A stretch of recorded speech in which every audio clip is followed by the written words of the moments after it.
Facts you didn't know about Daniel Craig's James Bond movies. Are you ready to play a roulette in Casino Royale 2006, for a Quantum of Solace 2008, before Skyfall 2012 on your head?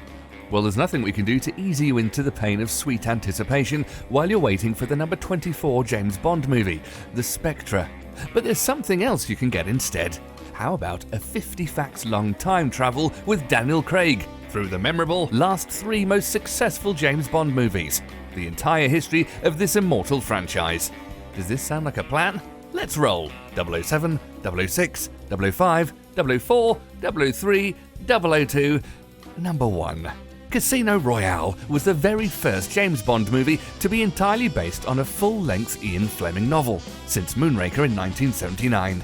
This is undoubtedly an impressive time gap, which has lasted almost 27 years. Number 2. In order to get in a proper shape for his very first Bond movie, Daniel Craig had to gain more than 20 pounds of muscle for the role. The rest is James Bond beach history, one of the most muscular ones, by the way. Number 3. Here's one more interesting story about Daniel Craig's prep work for the role.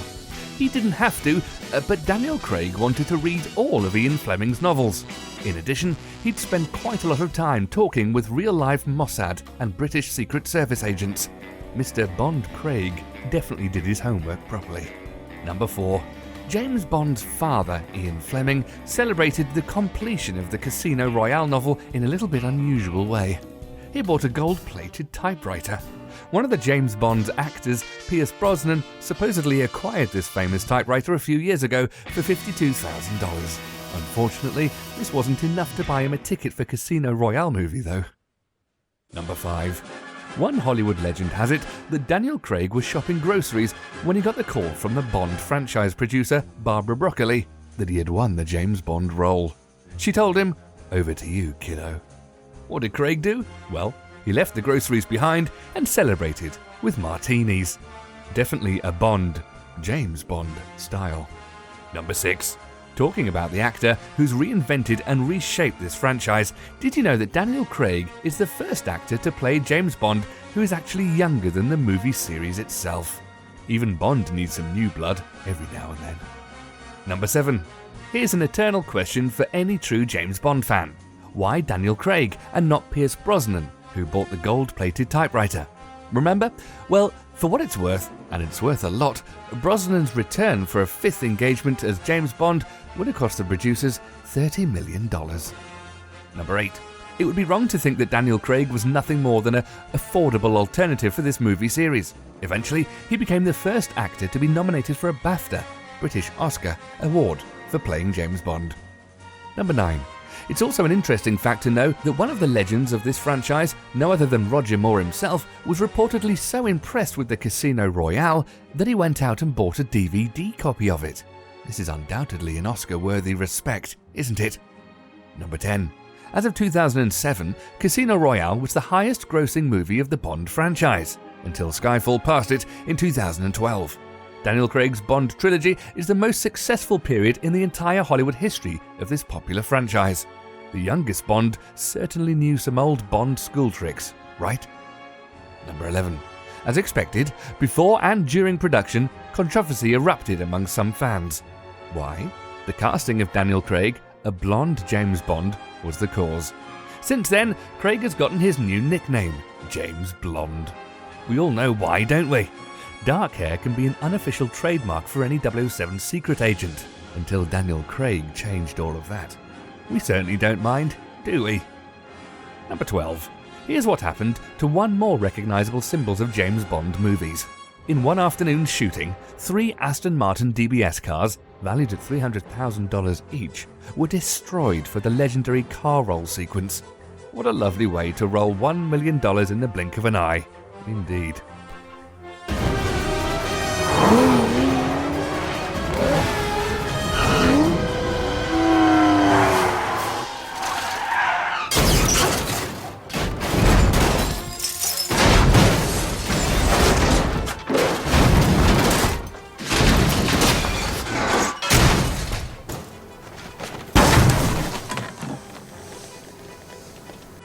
Number 13.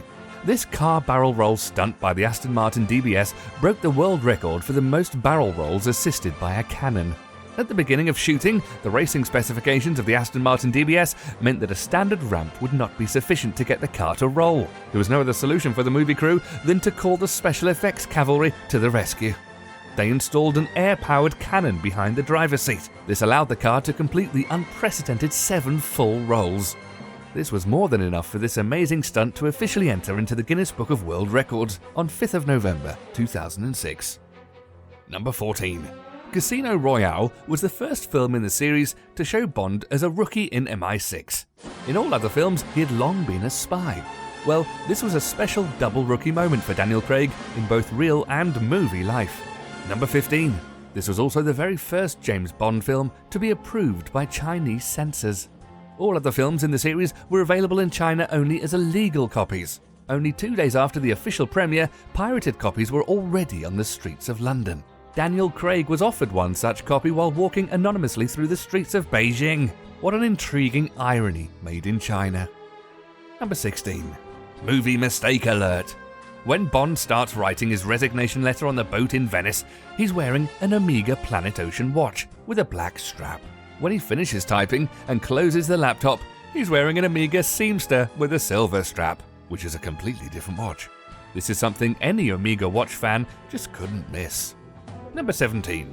The Quantum of Solace movie title was selected only a few days before its official announcement in January 2008. For quite a long time, this name had been considered as an unsuitable one for a 007 film. In addition, Daniel Craig admitted he was also unsure about it. Yet, it seemed that the Quantum of Solace was a perfect match for the context of the film. Bond is looking for his Quantum of Solace, that's what he wants. Ian Fleming says that if you don't have a Quantum of Solace in your relationship, you might as well give up. Bond doesn't have that because his girlfriend has been killed. Therefore, he's looking for revenge to make himself happy with the world again. Thank you, Daniel, for this thoughtful and detailed explanation. Number 18. Quantum of Solace marks the first time since You Only Live Twice in 1967 in which Bond does not introduce himself with the immortal phrase, Bond, James Bond. For what it's worth, this line was shot for several different scenes. However, it was completely cut out, as the movie director and producers found it completely unnecessary. 2 more Bond films, From Russia With Love in 1963 and Thunderball 1965, also do not use the line.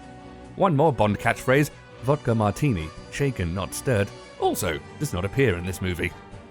Number 19. Daniel Craig admitted in one interview that Casino Royale 2006 was physically a walk in the park compared to the Quantum of Solace. His trainings were extremely intense and exhausting. He had to do more boxing, running, speedboating, and stunt diving. Number 20.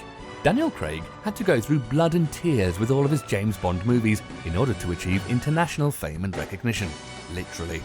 He was injured at least 3 times during the making of his second Bond movie.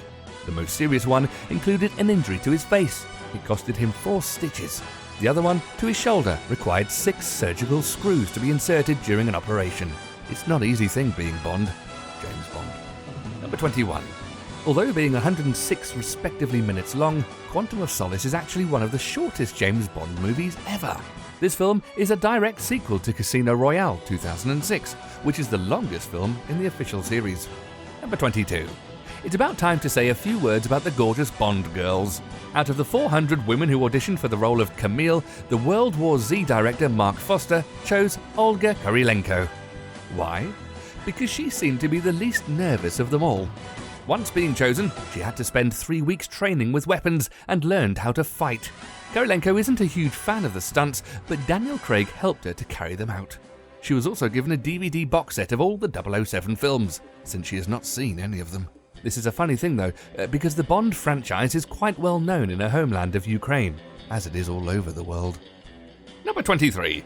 With an estimated $225 million budget, to date, this was the most expensive Bond movie ever made. Daniel Craig was paid £4.5 million for Quantum of Solace, which is more than twice than the £2 million he got for Casino Royale in 2006. Number 24. While filming in the extremely hot and humid town of Colón in Panama, the film crew drank over 1,000 bottles of cold water every single day. In addition, this movie had eaten almost 200,000 rounds of blank bullets, which were used for training, testing, and filming. What an insatiable appetite, even for a Bond movie. Number 25. Quantum of Solace was released in Brazil and Turkey with its original name, because a proper translation was a true Mission Impossible.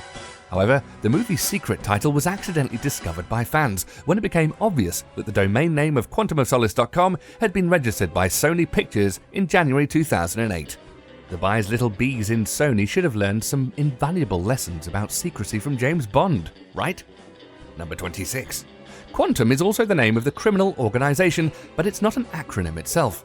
James Bond creator Ian Fleming had quite a reputation for creating the intriguing names of criminal organizations in his novels. Spectre stood for the Special Executive for Counterintelligence, Terrorism, Revenge and Extortion, while the SMERSH is derived from the Russian Smert Spionum, which means death to spies. Many James Bond and spy parodies have organizations with funny and intriguing acronyms, but Quantum isn't among them, at least not that we know of. Number 27. Here's an epic story about the meaning of the Quantum of Solace title, according to different sources. The governor character in the Ian Fleming short story of the same name defines it as a precise figure defining the comfort, humanity, and fellow feeling required between two people for love to survive. If the Quantum of Solace is 0, then love is dead. He then introduces the law of the Quantum of Solace as follows. I've seen crimes and even murder foreign by the other country, let alone bankruptcy and other forms of social crime. Incurable disease, blindness, disaster. All of these can be overcome, but never the death of common humanity in one of the partners. I've thought about this, and I've invented a rather high-sounding title for this basic factor in human relations. I have called it the Law of the Quantum of Solace. In the same story, James Bond comments on the Law of the Quantum of Solace as follows. That's a splendid name for it. It's certainly impressive enough. And of course, I see what you mean.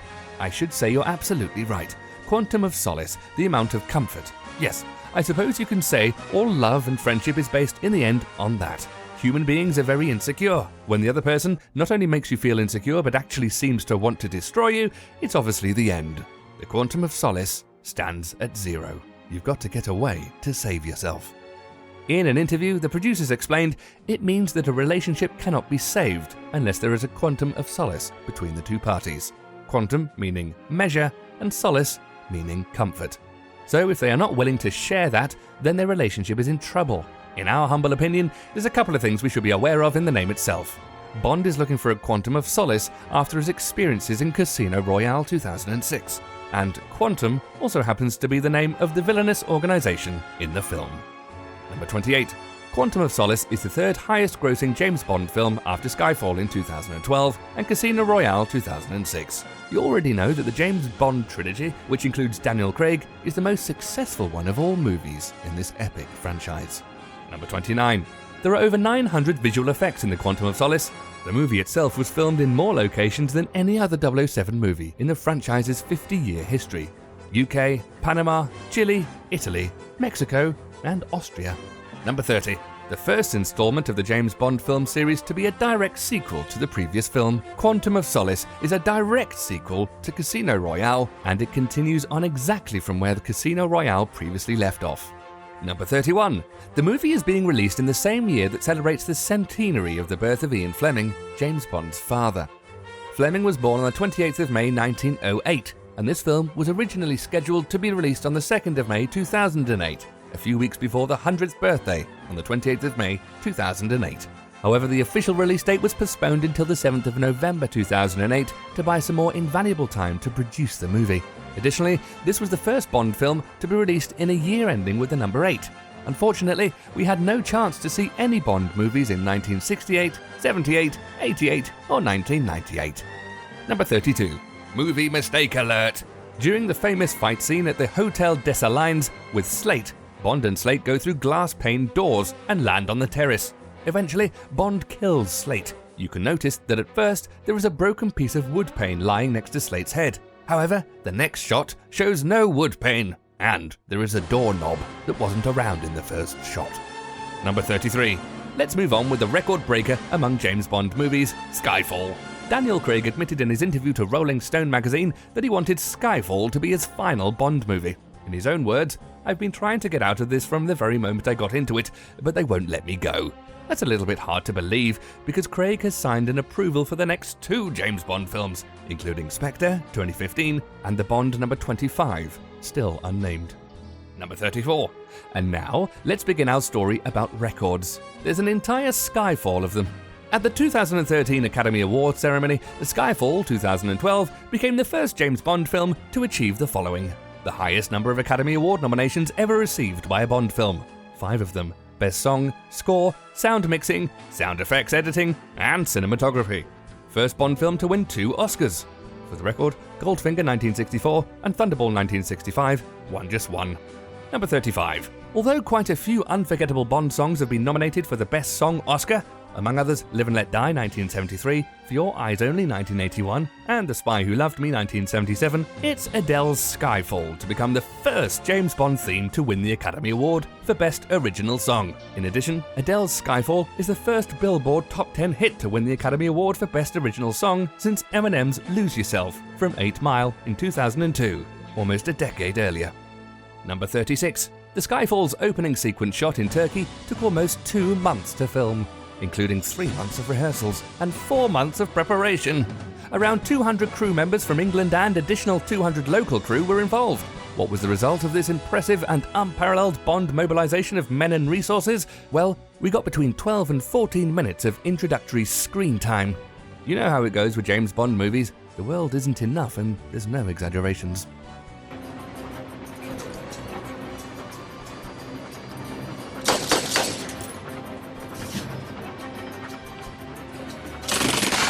Number 37. In one TV show, Judi Dench M shared a funny story with the viewers how her mobile cell phone had a ringtone with the James Bond theme. On one occasion, it rang during filming on the set. This unusual situation was followed by unavoidable laughter of the crew. In no time, her annoying but also addictive 007 cell phone ringtone became an on-set ritual and a running joke. Number 38. The Skyfall was only 2 seconds away from the famous record of 143 minutes for a Bond movie. This fact made it to be the second longest Bond movie of all time. The record holder in this field is still Casino Royale with almost 144 minutes. The third longest running time for a Bond movie is 142 minutes long on Her Majesty's Secret Service, 1969. Number 39. Skyfall is the most successful James Bond movie at the international box office in the official franchise's film history ever. This fantastic movie grossed $100 million at the international box office in its first week. In addition, this Bond movie had the biggest ever opening weekend at the box office for a Bond film in Britain. Yet what's the most important fact to know about this financial success of Skyfall is that it became the first James Bond movie in its franchise history to reach $1 billion in the box office internationally. Can Spectre challenge $1 billion record set by the Skyfall? Let's wait and see for ourselves. Number 40. Everything and anything James Bond touches eventually turns into pure gold. You're not convinced? Well, listen to this story about the sales of cutthroat razors, which exploded for more than 400% in the week following the film's official release. Online retailers of cutthroat razors reported sales increases from 50% to almost 400%, thanks to one particular scene in this film. The growth in sales has been attributed to the love scene in Skyfall, where Bond girl Eve, Naomi Harris, gives James Bond, Daniel Craig, an erotic close shave with an old-style razor, followed by this line, "Sometimes the old ways are the best." On the other hand, this is the second time in the official James Bond series that we actually had a chance of seeing James Bond with a beard. The first one was Pierce Brosnan in Die Another Day, 2002. In both pictures, the main character only has the beard for a portion of the film. In both cases, we see the beard being shaved. James Bond and the beard? Something is definitely very wrong with this picture. Number 41. Skyfall's marketing has allegedly reached a completely new level with the new James Bond. Daniel Craig appeared in a respectable number of commercials and television ads. This was an obvious and a shameless advertisement for specific product placements we could see in the film, such as Heineken, Omega watches, and Sony electronics. However, this has been justified as an absolute necessity, according to Daniel Craig. On one occasion, he opened his heart about extra acting involvement by saying, "The simple fact is that, without them, we couldn't do it. It's unfortunate, but that's how it is. The movie now costs a lot of money to make. It costs nearly as much again, if not more, to promote. so we go where we can. Number 42. The Royal World premiere of Skyfall 2012 marked a rare and heartbreaking reunion for the families of James Bond producers Harry Saltzman, Albert R. Broccoli, and the author Ian Fleming on the 50th anniversary. The Skyfall was released in late 2012 in order to celebrate the 50th anniversary of the James Bond film series. Previous Bond movies to be released for the similar celebration purposes included Die Another Day in 2002, marking the series' 40th anniversary year, Tomorrow Never Dies 1997 for the 35th anniversary, The Living Daylights 1987 for the 25th anniversary, and The Spy Who Loved Me 1977 for the 15th anniversary. Skyfall World's premiere took place within a couple of weeks of the 50th anniversary of the launch of Dr. No 1962. This was undoubtedly an extraordinary and well-deserved way to celebrate the golden anniversary of the franchise. Number 43. For quite some time, during the development and pre-production phase, the Skyfall was simply known as Bond Number 23. According to unofficial sources, other titles that were briefly considered for the movie were A Killing Moon, Once Upon a Spy, and Silver Bullet. There were also numerous false titles that were submitted to the media during 2011, such as Carte Blanche and Red Sky at Night. Only a year earlier, in 2010, it was announced that a competition would run to pick a proper title for this film from the remaining Ian Fleming story titles. Among them, the two most popular to be considered were Risico and The Property of a Lady. In addition, the Hildebrand Rarity had also been rumoured as a possible title. Number 44. This was the very first time, and probably not the last, that James Bond is seen drinking a beer in a Bond movie. We've already explained why. Even James Bond has to make a living out of the ads. Number 45. Since Daniel Craig was first cast as James Bond, he just couldn't get out of the nickname James Blonde because of his lighter colour hair, which is obviously quite different than the Bond's usual dark hair. In addition, Javier Bardem also had blonde hair in this movie. These blonde facts helped Skyfall to become the first film entry in the official series to feature both James Bond and the leading villain with blonde hair. Number 46. This was the first one-word Bond movie title in 17 years. The last was GoldenEye, 1995. Skyfall is also the shortest ever one-word James Bond movie title. It's the only one ever with 2 syllables, most of them in the past having 3, such as Goldfinger, Moonraker, GoldenEye and Thunderball, which rhymes with Skyfall, by the way. On the other side, the Octopussy was the only one with 4 syllables. Dr. No 1962 remains to be the shortest ever Bond title with the least number of letters, only 5. The Skyfall has 7, or to be a bit more precise, 007. Skyfall is the shortest Bond title of them all, if Dr. No is spelled in its unabbreviated form. The shortest title movie with the longest list of records. How fascinating indeed. Number 47. Unfortunately, we have to admit that this is the first Bond film in which the villain is successful in completing his primary objective, the death of M. This is also the first ever James Bond movie where the series' traditional Bond car, an Aston Martin DB5, is blown up. Number 48. This movie marks the second time Bond cries openly. The first time was in On Her Majesty's Secret Service, 1969. In 50 long years of Bond movies, Skyfall is only the second film in which James Bond suffers a gunshot wound. The first time shot for James Bond was in Thunderball, 1965. Number 49. This marks the third consecutive James Bond movie which ends with James Bond alone. In other films in the series, he is seen with one of the leading Bond girls. We sure hope that Spectre is going to change this. Number 50. Movie mistake alert. When Bond runs out of the London Underground station, he is almost completely covered in dust. In addition, the dust is still there when he runs into the Houses of Parliament. This also includes a scene where he drives off with M. However, the dust has disappeared in an unexplainable way when Bond and M find the Aston Martin. James Bond simply had no time to clean up the dust because he was driving all the time. Right?